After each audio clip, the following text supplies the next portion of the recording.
Welcome to Diplomat TV. In this first episode, Alex and Abeka will spend some time in Distillery Museum Van Cleef.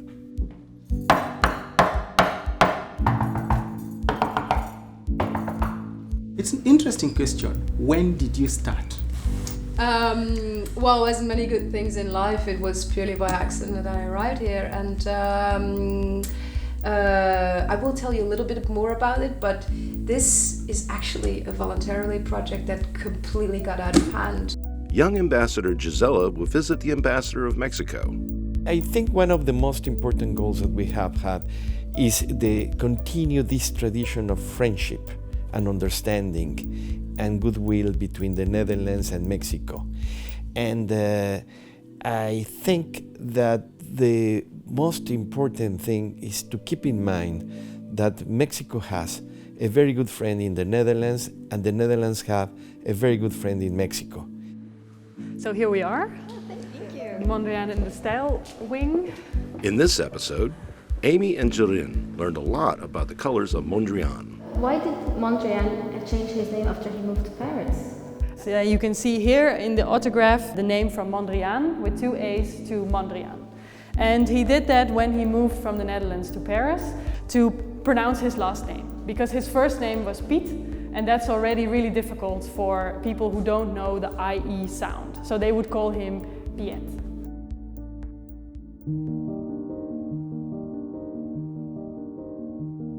My name is Abeka Salmin Abdallah. I'm a Kenyan. I'm Alexandra and I'm from Romania. Diplomat TV's young ambassadors Abeka and Alex are going to find the answer to the question, who was Lambertus Theodorus Van Cleef? Theodorus Van Cleef? Who is he? You've never heard about him? No.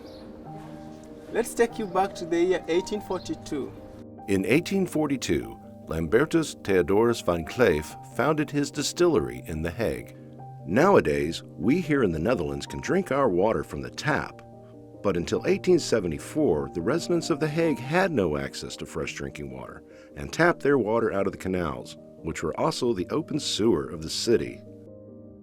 In order to disinfect this dirty water, it was completely normal, even for kids, to mix the dirty canal water with alcohol before drinking it. When one would need medicines, one would often just go to their local distiller, since medicines were a combination of alcohol and medicinal herbs and plants. Van Cleef became the last distillery in The Hague and closed their doors in 1986. However, in 1995, Van Cleef reopened after an extensive renovation. Nowadays, Van Cleef on the Lange-Beestenmark in the Old City Center is a museum shop, and it is the last place in The Hague that reminds us of these times. Hallo! Middag! Middag. Wat kan ik voor u doen?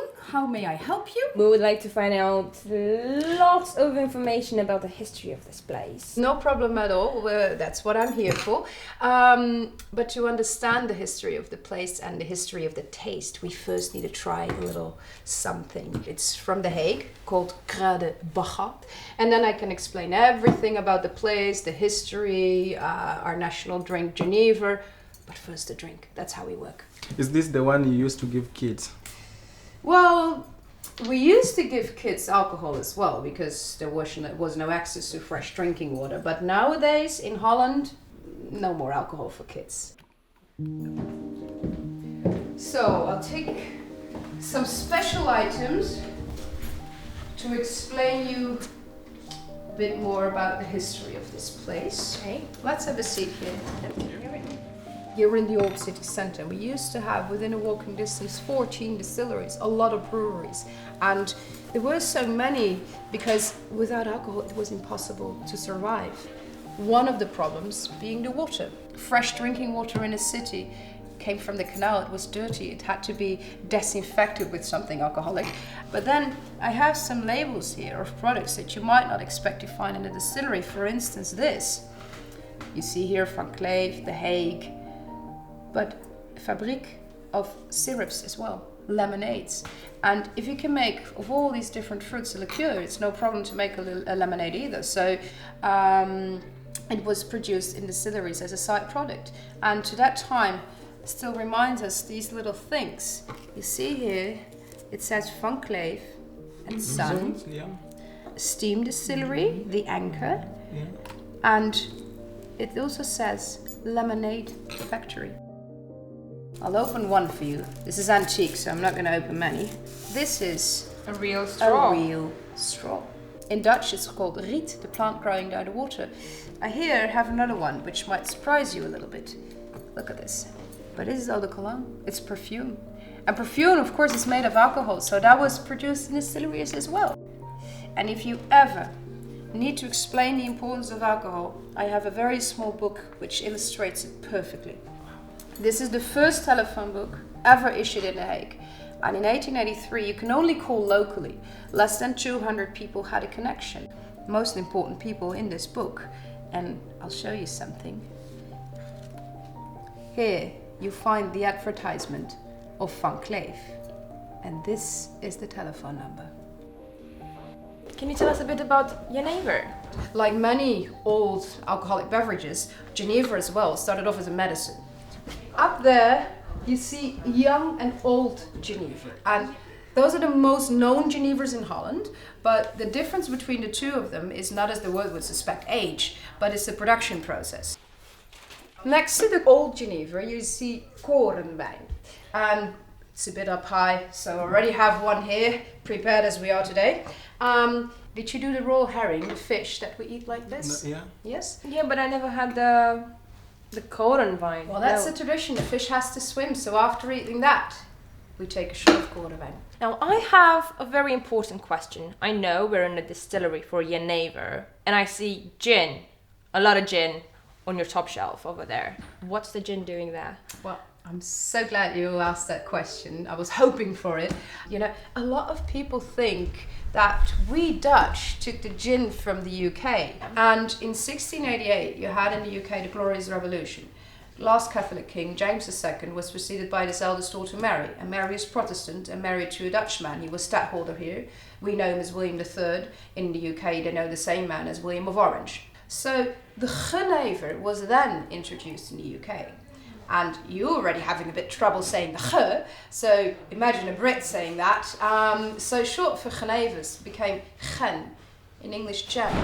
And that is the gin we know today. This is a very interesting one. Are you trying to say Dutch were good in discovery of alcohol or something? Well, like that? actually, and what transpired? What made the Dutch realize all this? As at the probably state? you already know, the Dutch are good at making money. So if making money has something to do with alcohol, which it has, because you know you can sell something, then the Dutch are quite quickly to find out how. Here we have a bottle that we made to remember 200 years of monarchy. So in 1813, when Napoleon was defeated and William I was in exile in the UK, he came back and he landed on the beach in Scheveningen. And the Dutch people might recognize this character. And this is Harry from The Hague. And we made this bottle together with a cartoonist in The Hague, Marnix Rupp. And he is the father of Harry from The Hague. And I'm doing this in Haags, not in Dutch, but I will translate. Wat een kakker, zullen we het schamwinkel terug in zee gooien? So, what a snob is that William who's coming back. Shall we throw him back into the sea? And then we have this Harry from The Hague who says, Kom je doen, oranje zuurdeeg? What are you coming to do? And then we have this boat with the officials and they say, Vochts aan de grond, which means the king has landed, but it also means it's getting cold. And then he's falling overboard and he says, Is dat Haagse humor? Is that humor in The Hague? And then we have William here, just arriving on the beach of Scheveningen. And he says, Wordt het zo'n koninkrijk? Doet mij maar wat te zuipen. Is it going to be this kind of a kingdom? Then pour me a drink. And then here we have Maxima and William Alexander. They're waiting for William to arrive. And William Alexander here, he says, Opaatje, Grandpa. And Maxima, our current queen, she says, I like een beetje dom.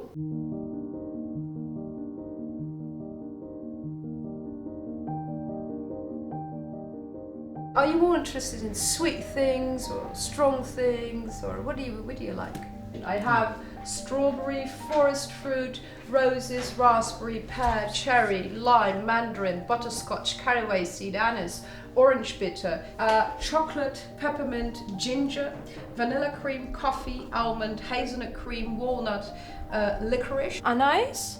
Anise? Anise. So many people, so many different tastes, you know. The crew. You're not Like going to leave us everybody alone. Well, you actually, don't twist me on, you're right. So that. Cheers. Cheers. Cheers.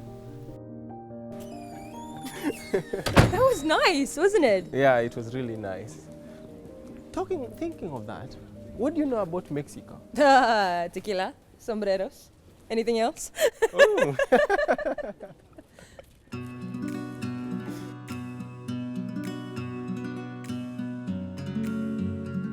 I'm Gisela, I'm from Barcelona.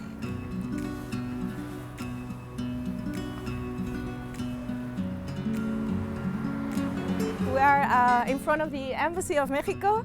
Today we're going to be able to visit it from the inside. I'm very excited, I'm super nervous, I've never done this before, but the Ambassador of Mexico was having us, so I think he's going to arrive at any moment, so let's wait for him on this beautiful day in the Netherlands. Mexico is a country rich in history, tradition, and culture, and is made up of 31 states and one federal district.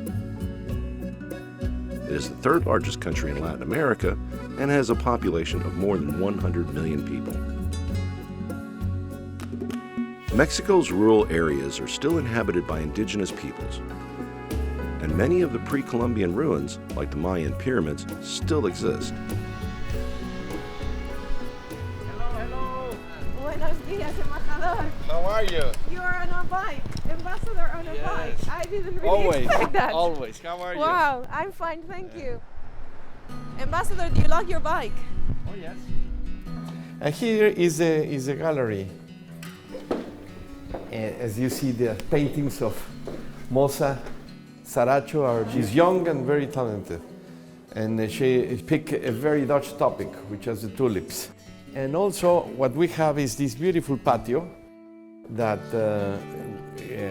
with the good weather, we can use it also for entertaining part of the public here. This is the Embassy of Mexico to the Netherlands, and this is mid-size for the Mexican standards of diplomatic representations. And as you saw, we have here also the Consulate of Mexico. We give and provide a lot of consular services to the community. Your Excellency, what can you tell us about your career as an ambassador? It's a long one. Yes, I'm a lawyer by formation. I got a law degree from Mexico City, and after that I got a degree in political science in the London School of Economics years ago. And I started working in the Mexican government as a lawyer in several federal government agencies. And at some point in my career, I was invited to join the Foreign Service. And I started in the Mexican consulate in Los Angeles, California, which is the biggest consular office that we have in the world because of the size of the Mexican community that lives in California, in Los Angeles.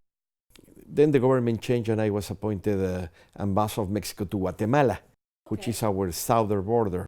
So I had the opportunity to see Mexico from the north and also from the south. Is there any difference between your former posted country and the current one that you're holding in the Netherlands? Yes, well, several differences, because Guatemala is our neighbor.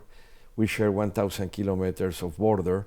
We have all the topics of our imaginations are in the agenda, in the bilateral agenda with Guatemala. We have a very sensitive relation that deals with drug trafficking, national security, migration, of course, trade and investment, cultural affairs, educational cooperation, and it's a very broad agenda. In the Netherlands, it's a little far away from Guatemala to Mexico, geographically speaking. We have historical relations with this country. The Netherlands were one of the first countries to recognize the Mexican independence in 1828. And since then, we have had always a very good relations. We participate together in the climate change. We certainly are together in that very important issue. And Mexico and the Netherlands also participate in what we see as the promotion of free trade in the world and the respect of human rights and democracy. We are together almost in all the international multilateral fora. We also share all our beliefs in disarmament and in control of weapons of mass destruction. That is also very important. What is the current situation in Mexico in terms of economy, in terms of politics, tourism, that you would like to tell us about? Well, since many years ago, Mexico is doing fine in the economic field. I would say that the economy in Mexico is also growing, perhaps not as large as we would love to have, but it's growing. And Mexico is moving now to a middle-class country. We are fighting poverty with a lot of programs and investments and the creation of jobs. And as you know, we are a free trade country. We really believe in trade and in investment as the engine of growth. So I can tell you that the economy is doing fine, although, of course, we have to work more in the investment and in the creation of jobs, and looking for, of course, the equality of the Mexicans in a better distribution of the wealth. But what I can tell you also is that with the strategic and reforms that was promoted by the President of Mexico, President Peña Nieto, we have better opportunities for growth. One is a very sensitive reform of the energy sector, oil and gas, and also we have now a very important reforms in other areas like education, telecommunications, the banking system, that invite the investors in Mexico to participate more in our economic development. In your opinion, what do you think the Netherlands and Mexico can learn from each other? I think there's a lot of things that we can learn from the Dutch in water, and we are doing that because the Netherlands is very good in the administration, control, and use of a natural resource that is essential not only for Mexico, but of the rest of the world. In the case of Mexico, we learn from the Netherlands, and we are doing that, the very good organization that you have, the infrastructure that you have in this country. In fact, a very important Dutch firm is working in the creation of the new Mexico City airport that is going to be the major infrastructure work in Latin America. On the other hand, I think the Dutch can learn a lot of things from Mexico in tourism, in the tourist hospitality, the attention, the services that we can provide to the tourists, and because we have a lot of things to teach to the world on that. What goals would you like to see accomplished before you leave? Well, there's not any specific goal that I can say or that I can answer. There's a lot of things together that I am working with and that I will love to be continue. One is this traditional friendship between Mexico and the Netherlands, the partnership that we have, and to see much more investments from the Netherlands in Mexico and also from Mexico here. As a final question, can you finish this sentence for me, please? The lesson in life of Embajador Ibarrola would be? Well, live with intensity. Enjoy everything that you are doing in life and do it well. Do it well. Okay, thank you for the advice and thank you for having us in your country and in the Embassy of Mexico in The Hague. After you.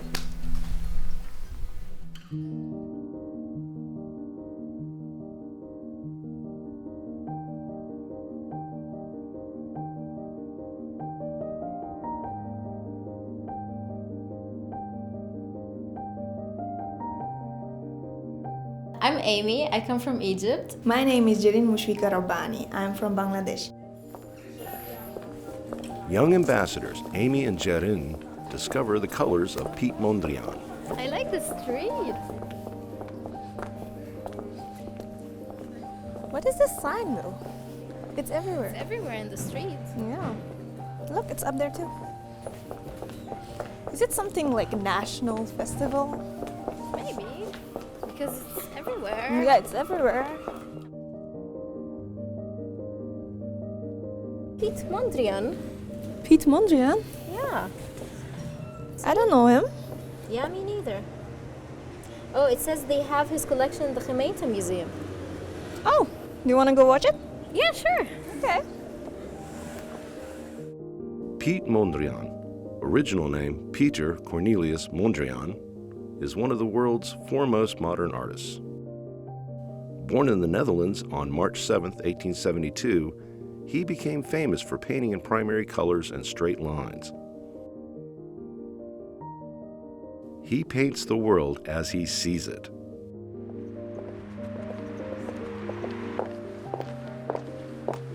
Hello.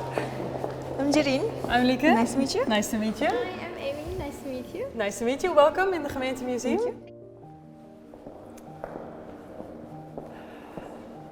Could you please introduce yourself for us? Yes, my name is Lieke Winia and I work here at the Gemeente Museum as a researcher, specifically for the Mondrian and the Style celebration year, in which we celebrate 100 years of the style.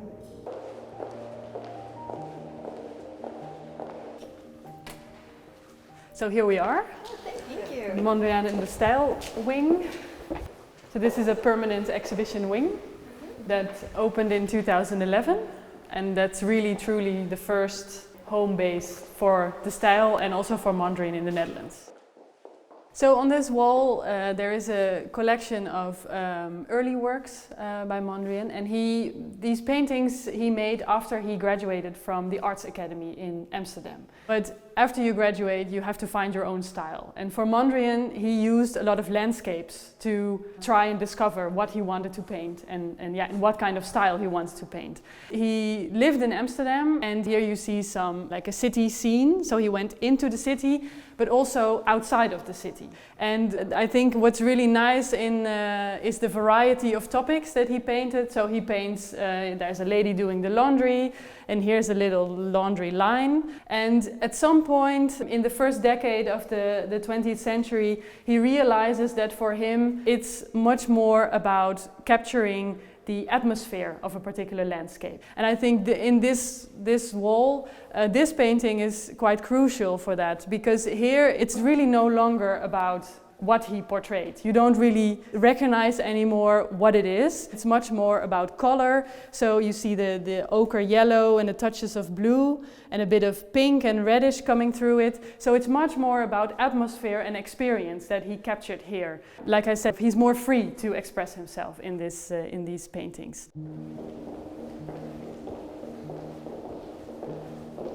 For Mondrian, color was much more a way of capturing a particular viewing experience. So it was, for him, it was really important how someone views the landscape. And this painting is a really nice example of that, because here he painted a mill, as we see. And what he did here was he wanted to translate the experience of looking into really bright sunlight, and he wanted to paint that on a canvas. We already see the combination of primary colors. For us now that very well resonates with Mondrian.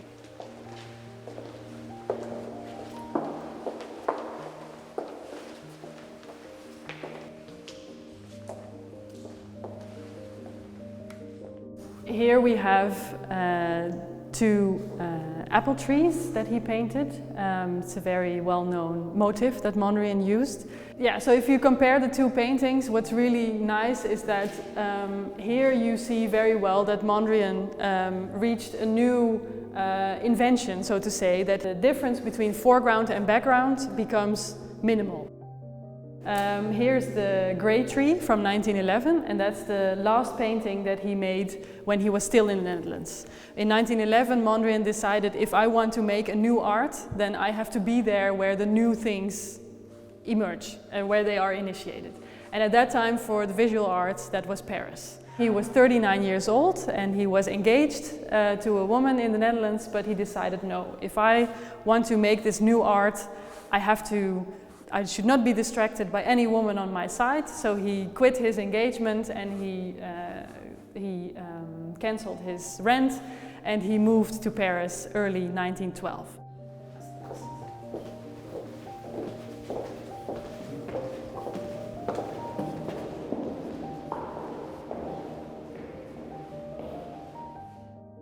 Is this the famous painting that Barack Obama took a picture of the background with it? Yes, he visited the museum in 2014 when there was the Nuclear World Summit that was hosted in The Hague. And he was very much impressed by the Victory Boogie Woogie, as it's called. It's Mondrian's last painting. During the stay, Barack Obama visited 2 museums. He went to the Rijksmuseum in Amsterdam, where there's the famous photograph with him in front of the Night Watch, the famous painting of the 17th century. And he came here to stand in front of what we like to say the Night Watch of the 20th century of Mondrian's Victory Boogie Woogie. Do you see Mondrian's influence on current artists? Well, I think Mondrian, because his painting style became so iconic, still influences a lot of artists today, especially the idea of using a visual language that doesn't necessarily represent something, so an abstract language that you can create a whole new world with. And I think that idea appeals to a lot of artists today. But he also influenced a lot of designers. I mean, he influenced a lot of people who create artistic products far beyond the visual arts. It's really visible everywhere today.